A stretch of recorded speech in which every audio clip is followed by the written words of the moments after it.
नमस्कार, आपके साथ मैं हूं अर्पिता। एक तरफ चीन तो दूसरी तरफ पाकिस्तान, भारत के दोनों दुश्मन पड़ोसी देशों की साजिशों का पर्दाफाश हुआ है। लद्दाख से लेकर केरल तक दुश्मनों की साजिश का पर्दाफाश हुआ। एनआईए और सुरक्षा बल की अलग अलग कार्रवाई में 12 आतंकी पकड़े गए, जिसमें अलकायदा और लश्कर आतंकी शामिल हैं। लद्दाख में चीन सैनिकों ने भारतीय सेना को कई जगह पेट्रोलिंग से रोका है, तो एनआईए ने दिल्ली एनसीआर को दहलाने की साजिश का पर्दाफाश किया। एनआईए ने केरल और बंगाल से अलकायदा के 9 आतंकियों को गिरफ्तार किया और ये आतंकी दिल्ली में भीड़ भाड़ वाले इलाकों में फायरिंग की साजिश रच रहे थे। जम्मू कश्मीर में पाकिस्तान की भी एक साजिश का पर्दाफाश हुआ। राजौरी में सुरक्षा बल ने 3 आतंकियों को गिरफ्तार किया, जो आतंकी संगठन लश्कर ए तैयबा से जुड़े हैं। इनके पास से AK-56 समेत कई हथियार भी बरामद हुए। वहीं अंतर्राष्ट्रीय सीमा पर 2 दिन के भीतर दूसरी बार पाकिस्तानी ड्रोन देखा गया। और इस वक्त की बड़ी खबर आ रही है, एक बड़ी आतंकी साजिश से जुड़ी हुई, जिसे एनआईए ने नाकाम कर दिया। आतंकी संगठन अलकायदा ने भारत में रह रहे इजराइल के लोगों पर हमले की साजिश रची, जिसे वक्त रहते एनआईए की टीम ने नाकाम कर दिया। खुफिया सूत्रों से मिली जानकारी के मुताबिक अलकायदा और आईएसआईएस ने मिलकर इस हमले की साजिश रची थी, जिसे दिल्ली और एनसीआर के इलाके में 18 सितंबर से 11 अक्टूबर के बीच अंजाम देने का प्लान बनाया गया था। एनआईए ने पश्चिम बंगाल के मुर्शिदाबाद और केरल के एर्नाकुलम से अलकायदा के मॉड्यूल का पर्दाफाश करते हुए 9 आतंकियों को गिरफ्तार किया। एनआईए की टीम ने खुफिया जानकारी मिलने के बाद मुर्शिदाबाद और केरल के एर्नाकुलम के कई इलाकों में एक साथ छापा मारा था, जिसमें मुर्शिदाबाद से 6 आतंकी और एर्नाकुलम से 3 आतंकियों को गिरफ्तार किया गया। बताया गया ये आतंकी पाकिस्तान में सीधे कुछ आतंकियों के संपर्क में थे और कश्मीर में हथियारों की सप्लाई करने जाने वाले थे। गिरफ्तार किए गए सभी आतंकी बंगाल के रहने वाले हैं, जिनका सरगना मुर्शीद हसन नाम का आतंकी बताया गया। अलकायदा के इन आतंकियों से भारी मात्रा में हथियार और जिहाद से जुड़ी किताबें बरामद की गई हैं। केंद्रीय जांच एजेंसी एनआईए ने केरल और पश्चिम बंगाल में एक बड़े सर्च ऑपरेशन को अंजाम देते हुए 9 संदिग्ध आतंकियों को गिरफ्तार किया है, जिसका वास्ता आतंकी संगठन अलकायदा से बताया जा रहा है। इस वक्त में मैं एनआईए के दफ्तर के ठीक बाहर में है। एनआईए मुख्यालय में इस मामले पर तफ्तीश चल रही है और एनआईए के अधिकारियों की अगर माने तो जिस तरह से पाकिस्तान में बैठे हुए अलकायदा आतंकी संगठन से जुड़े हुए कई आतंकी केरल और पश्चिम बंगाल में कई लोगों को सोशल मीडिया के मार्फत से उसे ट्रेनिंग दे रहे थे और उसे आतंकी बना रहे थे। और इस मामले पर जब जानकारी स्पष्ट हुई तो कई जो आतंकी हैं इस मामले को ध्यान में रखते हुए एक बड़े आतंकी वारदात करने के लिए तैयार भी हुए थे। और इसी मामले की गंभीरता को देखते हुए 9 लोगों को गिरफ्तार किया गया है, जिसमें कि 6 पश्चिम बंगाल मूल के बताए जा रहे हैं और 3 केरल मूल के बताए जा रहे हैं। केरल के एर्नाकुलम से वास्ता है और जबकि पश्चिम बंगाल की बात करें तो मुर्शिदाबाद से वास्ता है। जिस तरह से इस मामले पर छापेमारी के दौरान कई महत्वपूर्ण सबूत मिले हैं और ये भी पता चला है कि राजधानी दिल्ली और एनसीआर को ये दहलाने की एक कोशिश कर रहे थे। नीतीश कुमार हमारे सहयोगी इस वक्त जुड़ चुके हैं। यानी नीतीश, एक बड़ी साजिश जिसका पर्दाफाश हुआ। जी बिल्कुल सही कहा अर्पिता। देखिए 9 की संख्या है जो अलकायदा के आतंकी हैं, सारे पश्चिम बंगाल के रहने वाले हैं और 6 अरेस्ट हुए हैं पश्चिम बंगाल से, मुर्शिदाबाद से, और 3 अरेस्ट हुए हैं केरला से। ये भी पश्चिम बंगाल के ही रहने वाले थे जो केरला से अरेस्ट हुए हैं। और सबसे चिंता की बात यह है अर्पिता की जो दक्षिणी भारत में जहां आईएसआईएस का मॉड्यूल हुआ करता था पहले, ये ऐसा लगता है कि ये पहली बार अलकायदा के लोग इतने बड़े पैमाने पर वहाँ 3 की संख्या में अरेस्ट हुए हैं। 3 को बड़ी ही संख्या कहा जाएगा क्योंकि पहली बार हुए हैं और वहाँ भी अब मॉड्यूल जो है फैला रहा है अलकायदा। शायद ऐसा पहली बार दक्षिण में देखने को मिला है, दक्षिण भारत में, कि अलकायदा का मॉड्यूल है। पहले आईएसआईएस का हुआ करता था। तो जाहिर तौर से ये इनोसेंट लोगों को मारना चाहते थे, देश में कई जगह आतंकी हमले करना चाहते थे। इसके अलावा दिल्ली एनसीआर में जो वाइटल इंस्टॉलेशंस हैं, संवेदनशील जगहें जो हैं, वहाँ पर भी ये हमला करना चाहते थे। और पाकिस्तान में जो अलकायदा का सरगना बैठा हुआ है उससे टच में लगातार थे और उसी सरगना ने सोशल मीडिया के जरिए इनको रेडिकलाइज भी किया था। तो जाहिर तौर से एक बड़ी साजिश थी जिसको समय रहते एनआईए को पता चल गया और उसने इस मॉड्यूल को बस्ट किया है। जी। नीतीश रैया आप हमारे साथ इसी बीच बड़ी खबर जम्मू कश्मीर के राजौरी से आ रही है। सुरक्षा बल ने एक सर्च ऑपरेशन के बाद 3 आतंकियों को गिरफ्तार किया। तीनों आतंकियों को राजौरी शहर के पास से गिरफ्तार किया गया। तीनों आतंकी लश्कर के हैं और कश्मीर के रहने वाले हैं और कुछ दिन पहले ही राजौरी में आकर रुके थे। सूत्रों का कहना है कि ड्रोन के जरिए राजौरी में हथियार पहुंचाए गए थे जो आतंकियों से बरामद हुए थे। सुरक्षा बल को देर रात खुफिया एजेंसियों से जानकारी मिली कि जिसके बाद सर्च ऑपरेशन शुरू किया गया। फिलहाल तीनों से पूछताछ की जा रही है। तो आपको बता दें ड्रोन से आतंकियों को ये हथियार मिले हैं, जो आपको बता दें बड़ी जानकारी इस वक्त निकलकर सामने आ रही है। सुरक्षा बल को देर रात खुफिया एजेंसियों से जानकारी मिली जिसके बाद सर्च ऑपरेशन शुरू किया गया। फिलहाल 3 जो पकड़े गए हैं उनसे पूछताछ की जा रही है और जानकारियां इकट्ठा की जा रही हैं। आपको बता दें बड़ी खबर इस वक्त की ये कि दरअसल सुरक्षा बल ने एक सर्च ऑपरेशन के बाद 3 आतंकियों को गिरफ्तार किया और तीनों आतंकियों को राजौरी शहर के पास से गिरफ्तार किया गया। जॉइंट कार्रवाई में पुलिस ने 38 राष्ट्रीय राइफल्स के साथ मिलकर के बहुत अच्छा काम यहाँ पर किया है। कल इन्होंने एक ऐसा ग्रुप पकड़ा है जो कश्मीर की तरफ से यहाँ पर पहुँचा था और वो ग्रुप यहाँ पर इस एरिया में सस्पिशियस हालत में जहाँ उसकी पुलिस को इत्तला मिली, उसके बाद पूरा एरिया जो है उसमें ऑपरेशन लॉन्च किया गया। सर्च के दौरान 3 ऐसे लोग पाए गए जो बैग लेके घूम रहे थे और जो ही पुलिस और आर्मी की पार्टी को नोटिस किया उन्होंने बैग की जिप खोलते ही ग्रेनेड पार्टी के ऊपर फेंका और अच्छी बात यह है कि वो ग्रेनेड फट नहीं पाया और इतने में पार्टी ने उन तीनों को धर दबोचा।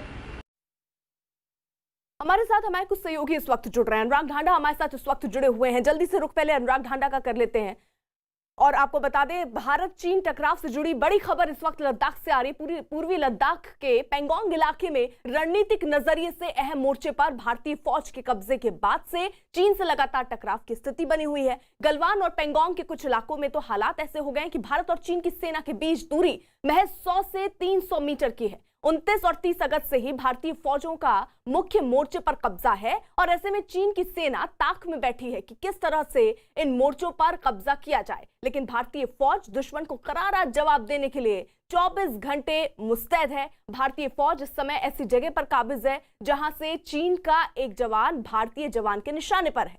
यानी चीन के किसी भी जवान ने थोड़ी सी भी हरकत की तो उसका माकूल जवाब मिलेगा। यानी कुल मिलाकर पूरी तरीके से भारतीय सेना कहें तो तैयार है। चीन अगर एक बार भी आंख उठाने के लिए सोचता है तो उससे करारा जवाब, मुंहतोड़ जवाब एक तरीके से कहिए तो भारत की तरफ से मिलेगा और ये भी अब चीन समझ रहा है। हमारे साथ 2 सहयोगी जैसा मैं जिक्र कर रही थी, अनुराग ढांडा ले से हैं, अरुण सिंह भी हमारे साथ ले से हैं। जल्दी से पहले रुक अनुराग का कर लेते हैं। यानी अनुराग भारतीय सेना भी पूरी तरीके से तैयार है जवाब देने के लिए। देखिए बिल्कुल भारतीय सेना पूरे तरीके से जवाब देने के लिए तैयार है और बहुत से पॉइंट्स ऐसे हैं जहां पर बिल्कुल आमने सामने है भारतीय सेना और चीन की सेना। चीन की सेना में अब घबराहट सिर्फ इसलिए है क्योंकि उस आमने सामने में जो हायर पोजीशंस हैं वो भारतीय सेना के पास हैं, जो कि एक सरप्राइज 29 और 30 की रात को भारत की तरफ से दिया गया चाइना को, और जो हाई पॉइंट्स हैं उन पर भारतीय सेना ने अपनी मजबूती बना ली है। तो तब से ही लगातार चाइना डिस्टर्ब चल रहा है, परेशान चल रहा है और दूसरे मोर्चे खोलने की तैयारी कर रहा है। फिर चाहे वो नेपाल के थ्रू हो, चाहे वो पाकिस्तान के थ्रू हो, कि किसी तरह से भारत को परेशान किया जाए, वो कोशिश चाइना की तरफ से चल रही है। लेकिन जहां तक LAC का सवाल है, जहां तक पेंगोंग का सवाल है, देप्सांग का सवाल है, जहां तक गलवान का सवाल है, इन तमाम इलाकों में फ्रंट पोस्ट पर हम पूरी तरह से काबिज हैं, मजबूत स्थिति में हैं और वहां पर कम से कम चाइना और PLA अब कोई हरकत नहीं कर सकता है। बिल्कुल, यानी अरुण अब ये चीन भी समझ रहा है कि भारत से भिड़ना है तो 100 बार सोचना होगा। देखिए चीन की सेना जिस तरह से एग्रेसिव सेना मानी जाती है, PLA कम से कम अपने प्रोपेगेंडा वीडियोस में वो दिखाती है। पिछले कुछ महीनों में भारत की सेना के शौर्य के आगे उसका वो जो दावा था कि उसकी बहुत ही एग्रेसिव सेना है, कम से कम उसको तो बहुत बड़ा झटका लगा है और अंतर्राष्ट्रीय स्तर पर झटका लगा है। उसकी वजह है चीन की सेना ने हाल में कोई युद्ध नहीं लड़ा है। भारत की सेना न सिर्फ पाकिस्तान से जो घुसपैठिए आते हैं उनसे अपरोक्ष रूप से युद्ध लड़ती है, बल्कि करगिल में उन्हीं परिस्थितियों में, जैसी गलवान में, जैसी डेप्सांग में, जैसी जो है पेंगोंग सो लेक में स्थितियां हैं, उन्हीं स्थितियों में लड़ करके और पाकिस्तान की सेना को हराया भी है। और इसलिए गलवान में जब हमने उनके सैनिकों को करारा जवाब दिया 29-30 की दरमियानी रात को, जब 29-30 अगस्त को चीन ने एग्रेशन दिखाने की कोशिश की, तब हमने काउंटर एग्रेशन में, बल्कि जो महत्वपूर्ण चोटियां थी उन पर हमारे सैनिक जाके जम गए, हमने उस पर कंट्रोल कर लिया। तो चीन की सेना को अब बखूबी मालूम हो गया है कि भारत डरने वाला नहीं है, भारत पीछे हटने वाला नहीं है, भारत झुकने वाला नहीं है, भारत आगे आएगा, उन जगहों पे नियंत्रण करेगा जहां अब तक उसने छोड़ा था, यानी नो मैंस लैंड की जगहों पर, स्ट्रेटेजिक पॉइंट पर भारत अपना कब्जा बढ़ाएगा, सर्विलांस बढ़ाएगा, अपने हथियार तैनात करेगा। और चीन की पीएलए को अब ये बात समझ में आ गई है कि भारत पीछे नहीं हटेगा, भारत की सेना पीछे नहीं हटेगी, और इसलिए चीन अब बैकफुट पर है। चीन देखिए प्रोपेगेंडा वीडियो बनाता है, उससे धमकाने की कोशिश करता है, ग्लोबल टाइम्स के जरिए संदेश देता है, पाकिस्तान जो उसका पिट्ठू है उसके जरिए हमारे देश में आतंकी भेजता है, उसके जरिए गिलगिट बाल्टिस्तान को 5वां सूबा बनवा के उसमें चुनाव करवाना चाहता है, अक्साई चीन को अपने कब्जे में रखना चाहता है, सी पैक को लेके पाकिस्तान को ठीक है परेशान कर रहा है। लेकिन अब सवाल ये कि आखिरकार एक तरफ तो चीन अपनी हरकतों पर काबिज है, जो हरकत वो कर रहा है वो लगातार वो कर रहा है और वो दिख रहा है, लेकिन दूसरी तरफ वो बातचीत का रास्ता भी सुलझाने की कोशिश कर रहा है, बातचीत की टेबल पर जाने की कोशिश कर रहा है। इन सब का क्या मतलब? क्या बातचीत करता रह के चीन अपनी हरकतों का अंजाम देना चाहता है, ऐसे ही जैसे वो कर रहा है इस वक्त?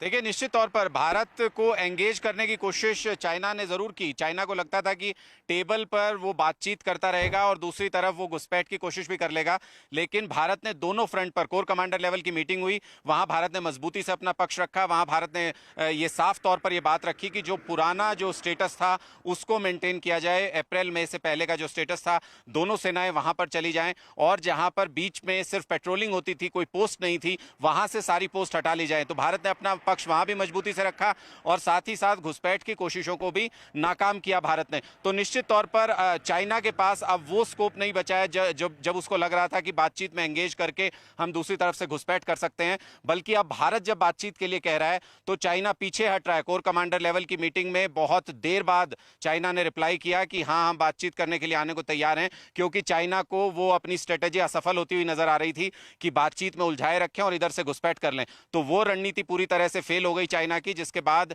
सकपकाया हुआ है चाइना और अब रास्ते तलाश रहा है कि किस तरीके से इस ये जो मुसीबत में फंस गया है चाइना, इससे बाहर कैसे निकला जाए। क्योंकि जो हायर पोजीशंस पर भारत के जवान बैठे हुए हैं, अब चाइना के लिए मुसीबत ये है कि उसका जो रसद रूट है वो एक्सपोज्ड है, उसकी जो बॉर्डर पर चौकियां हैं वो एक्सपोज्ड हैं, और ऐसी स्थिति में कोई भी प्रोफेशनल फोर्स अगर है तो वो अपने आप को असुरक्षित महसूस करती है। वो ऐसी पोजीशंस पर बहुत ज्यादा देर तक रहना पसंद नहीं करती जहां पर कि उनकी पोजीशन एक्सपोज्ड हो। तो इसीलिए चाइना परेशान है, क्योंकि भारत हाइट पर है और भारत अपनी पोजीशंस को स्ट्रांग किए हुए है। बिल्कुल, अनुराग रहिएगा आप हमारे साथ, अरुण भी हमारे साथ हैं, आप दोनों रहिए हमारे साथ। लद्दाख में अगर चीन अपनी हरकतों से बाज नहीं आया तो हालात युद्ध के हुए तो भारतीय फौज उसके लिए भी तैयार है। एलएसी पर भारतीय फौज चीन की सेना की आंखों में आंखें डालकर खड़ी है, तो एलएसी के पास सेना तक मदद पहुंचने के लिए भी पूरी तैयारी की जा रही है। एलएसी के पास ही सेना और वायुसेना ने मिलकर 2 बेहद अहम हेलीपैड बनाए हैं और ये हेलीपैड हाईवे के बिल्कुल पास हैं। इन हेलीपैड को बनाने का मकसद सेना को किसी भी मुश्किल हालात में मदद पहुंचाना है, यानी सेना तक साजो सामान पहुंचाना हो या फिर युद्ध के हालात में सैनिकों को सीमा तक पहुंचाना या फिर घायल सैनिकों को अस्पताल तक पहुंचाना हो, किसी भी सूरत में ये हेलीपैड अहम भूमिका निभाएंगे। लाइन ऑफ एक्चुअल कंट्रोल पर चीन से तनाव लगातार बरकरार है। भारतीय सेना युद्ध जैसी स्थिति से निपटने के लिए लगातार तैयारी कर रही है। मैं इस वक्त लाइन ऑफ एक्चुअल कंट्रोल के बेहद करीब हूं और तस्वीरें आपको दिखा रहा हूं। देखिए इतना टफ टेरेन है ये, लेकिन यहां पर भारतीय सेना ने, वायुसेना ने जिस तरह की तैयारियां कर रखी हैं वो देखिए, हमने मुकम्मल तैयारी कर रखी है। इन पहाड़ियों के बीच, बड़े बड़े ऊंचे ऊंचे पहाड़ों के बीच, चोटियों के बीच 2 हेलीपैड भारतीय सेना ने वायुसेना के साथ मिलकर के यहाँ पर बनाए हैं, ताकि जरूरत पड़े तो लाइन ऑफ एक्चुअल कंट्रोल के ये बेहद करीब इलाका है, अगर सैनिकों को यहाँ से ले जाना हो या फिर दूसरे इलाकों से सैनिकों को यहाँ पर लाना हो और यहाँ से फिर बाई रोड ये जो रोड है, इस रोड के जरिए यहाँ से फिर लाइन ऑफ एक्चुअल कंट्रोल पर जाएं। वो जो हमारे सैनिक वहाँ लड़ रहे होंगे युद्ध, उनको बैकअप देना है। हेलीकॉप्टर के जरिए अगर घायल सैनिक को ले जाना है यहाँ से, और सीमा पर अगर हेलीपैड नहीं है, वहाँ पर हेलीकॉप्टर उतरने की जगह नहीं है, तो यहाँ पर बेहद ही करीब दोनों तस्वीरें हमारे सहयोगी कैमरा पर्सन राकेश नेगी दिखाएंगे आपको। 2 हेलीपैड यहाँ पर बनाए गए हैं। ये पहला हेलीपैड है, एच लिखा हुआ आपको पीले कलर से नजर आएगा, और दूसरा जो हेलीपैड है उसमें आपको पिंक कलर से एच लिखा हुआ नजर आ रहा है। और देखिए ये ऊंची ऊंची चोटियां हैं, और इन चोटियों के बीच हमने तैयारी किस तरह से की है चीन से निपटने के लिए। ये एक्सक्लूसिव तस्वीरें आप न्यूज़ 18 इंडिया पर देख रहे हैं, जहां हम हर स्थिति से निपटने के लिए तैयार हैं।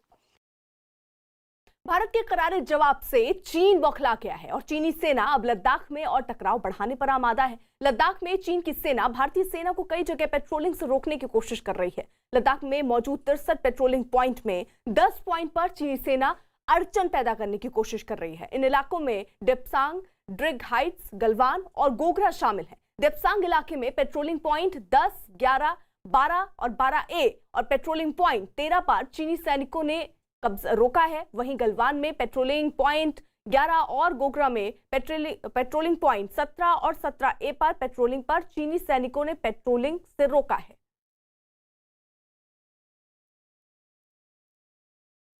दुनिया से युद्ध पर आमादा चीन ने अब अमेरिका से ताइवान के बढ़ते रिश्तों को देखते हुए युद्ध की धमकी दी। और इतना ही नहीं, ताइवान की सीमा पर पिछले 2 महीने से चीन की सेनाएं लगातार सैन्य अभ्यास कर रही हैं। और इस बीच एक दिन पहले अमेरिकी विदेश मंत्रालय के वरिष्ठ अधिकारियों के ताइवान दौरे से खफा चीन की वायुसेना के लड़ाकू विमानों ने ताइवान के क्षेत्र में उड़ानें भरी।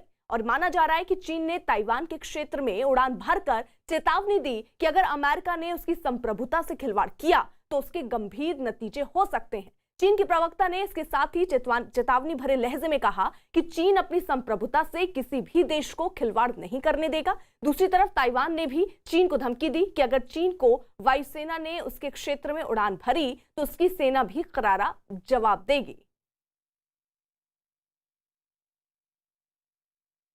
अमेरिका ने चीन की धमकी को दरकिनार करते हुए वन चाइना पॉलिसी को तार तार करने का मन बना लिया। और इसी इरादे से शुक्रवार को अमेरिका के विदेश मंत्रालय के वरिष्ठ अधिकारी भी ताइवान पहुंचे। इस दौरे का मतलब ये कि अमेरिका मानता है कि ताइवान तो चीन का हिस्सा है और न ही अमेरिकी अधिकारी और मंत्रियों को ताइवान जाने के लिए चीन की इजाजत की जरूरत है। 1979 के बाद ये पहली बार है जब कोई वरिष्ठ अमेरिकी अधिकारी ताइवान की धरती पर पहुंचा है। चीन की वन चाइना पॉलिसी को खत्म करने वाला एक बिल भी अमेरिकी संसद में पेश किया गया, जिसे बाद में हालांकि मंजूरी दे दी गई। इसके साथ ही अमेरिका ने साफ कर दिया कि वो चीन के खिलाफ 2-2 हाथ करने के लिए तैयार है। अमेरिका का दक्षिण चीन सागर में चीनी एकाधिकार को लेकर पहले से ही टकराव चल रहा है और दक्षिण चीन सागर में अमेरिकी सैनिक बेड़े मौजूद हैं। कई बार तो हालात ये कि अमेरिका और चीन की सेनाएं दक्षिण चीन सागर में अब आमने सामने भी आ गई।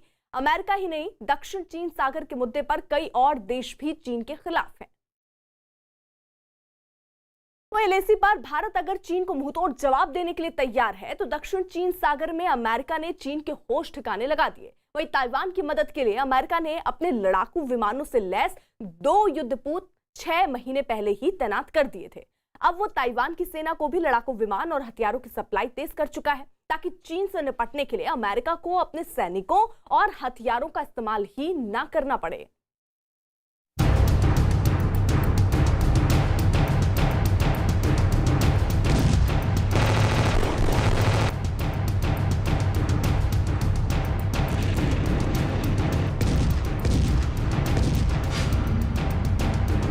चौपट होने के बहुत करीब चीन।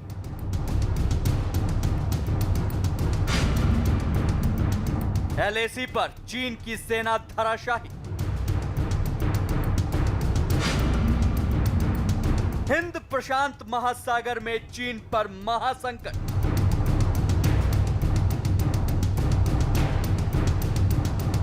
भारत और चीन की सेना में सबसे बड़ा फर्क है जज्बे का। चीन की सेना की आस्था चीन की कम्युनिस्ट पार्टी के लिए है, जबकि भारत की सेना मातृभूमि की रक्षा ही अपना परम धर्म मानती है, फिर चाहे भारत में किसी भी पार्टी की सरकार हो। भारतीय सेना के इस जज्बे ने गलवान में सेना की टुकड़ी को बलवान साबित किया और जिस सच से चीन करीब 4 महीने से मुंह छिपाए फिर रहा था, उस सच को उसे मानना ही पड़ा। चीन ने पहली बार माना है कि उसे गलवान झड़प में बड़ा नुकसान हुआ है। दरअसल ये बात भी चीन ने रक्षा मंत्री राजनाथ सिंह के बयान से बौखलाकर ही कबूल की है। चीन ने 94 दिन बाद माना है कि उसे गलवान झड़प में नुकसान हुआ था। गलवान झड़प पर चीन के सरकारी अखबार ग्लोबल टाइम्स ने ट्वीट भी किया और लेख भी लिखा। अखबार ने गलवान में सैनिकों के मरने की बात पहली बार कबूल की है, लेकिन मरने वाले सैनिकों का कोई आंकड़ा नहीं दिया। हालांकि चीन का दावा है कि उसके भारत से कम सैनिक मारे गए। इसे चीन की चालाकी ही कहा जाएगा कि उसने गलवान में अपने सैनिकों के मरने की बात तो कबूली, लेकिन अभी तक भी सैनिकों की संख्या नहीं बताई, क्योंकि अगर सच सामने आ जाता तो दुनिया भर में चीन की नाक कट जाती और उसके अपने लोग भी उस पर उंगली उठाने लगते। हकीकत तो ये है कि गलवान में चीन के भारत से भी कहीं ज्यादा सैनिक मारे गए थे, लेकिन सच छुपाने के चक्कर में चीन के इन सैनिकों को शहीदों की तरह सम्मानजनक विदाई तक नहीं मिल पाई। गलवान में चीन के साथ सबसे हिंसक झड़प हुई थी। तब से भले चीन सेना LAC पर डटी हो, लेकिन उसकी सेना का मनोबल उसी दिन टूट गया था जब उसकी सरकार ने शहीदों को सम्मान तक नहीं दिया। गलवान घाटी में हुए चीनी अफसरों और सैनिकों की मौत को लेकर चीन के अंदर काफी देर से बवाल चल रहा है। सबसे पहले भूतपूर्व सैनिकों ने, उसके बाद उन सैनिकों के परिवारजनों ने जो कि शहीद हुए थे, और अब सेना के अंदर इस बात की आवाज उठाई जा रही थी कि हमारे शहीदों को सम्मान क्यों नहीं दिया गया। प्रोपेगेंडा में माहिर चीन की सेना LAC पर बारूद बरसाकर चीन की जनता को बहला रही है, लेकिन हकीकत यह है कि पहाड़ों की ऊंची चोटियों से लेकर महासागर तक पूरी तरह से चीन घिर चुका है। लद्दाख में चीन भारत की तैयारी से हार चुका है। ताइवान ने चीन को चेतावनी जारी कर दी है। अमेरिका ताइवान के साथ खड़ा हो गया, जिससे चीन हिंद और प्रशांत महासागर में भी घिर गया है।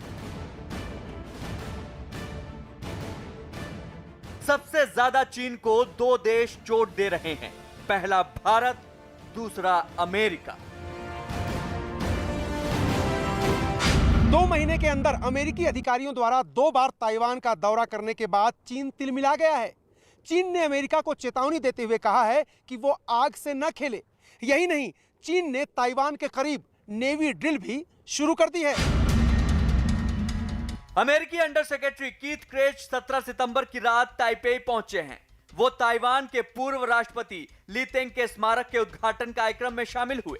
1979 के बाद यह पहली बार है जब अमेरिका की ओर से अंडर सेक्रेटरी स्तर के अधिकारी ताइवान के दौरे पर है। दरअसल ये साउथ चाइना सी में चीन को जवाब देने की तैयारी का ही हिस्सा है।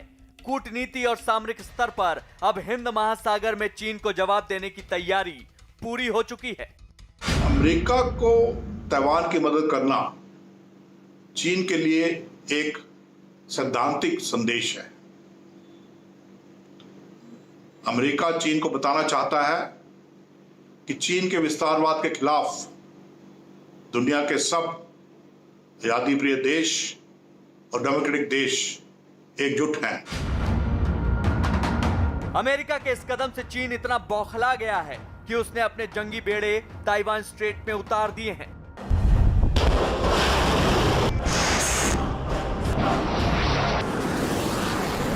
साउथ चाइना सी में चीन कई छोटे छोटे देशों को धमका रहा है और ट्रंप लंबे समय से चीन को दादागिरी न करने की चेतावनी दे रहे हैं, लेकिन चीन आए दिन दूसरे देशों के आइलैंड के नजदीक अपने सैन्य ड्रिल शुरू कर देता है और दक्षिण चीन सागर में लगातार नकली द्वीप बना रहा है और बार बार जंग की धमकी दे रहा है।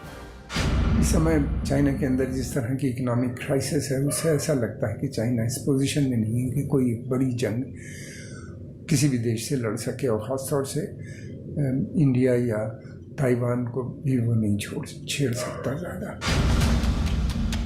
अब चीन की परेशानी लगातार बढ़ती जा रही है। उसने ताइवान को धमकाने के लिए अपने 2 लड़ाकू विमान अमेरिकी अधिकारी की यात्रा से कुछ घंटे पहले ही ताइवान की सीमा के नजदीक भेजे थे, लेकिन उन्हें ताइवान के विमानों ने खदेड़ दिया। अंतर्राष्ट्रीय दबाव में चीन की हालत यह हो चुकी है कि छोटे छोटे देशों से पार पाना उसके वश में नहीं है और वो भारत से जंग लड़ने के ख्वाब देख रहा है। चीन की बर्बादी का चतुर्भुज तैयार हो चुका है। लद्दाख की चोटियां हो, हिंद महासागर हो या फिर प्रशांत महासागर, चीन हर तरफ से घिर चुका है और दुनिया में अलग थलग पड़कर बेबस हो चुका है। ऐसे में चीन भले एलएसी पर आंख दिखाए, लेकिन युद्ध लड़ने की हिम्मत उसमें नहीं बची है।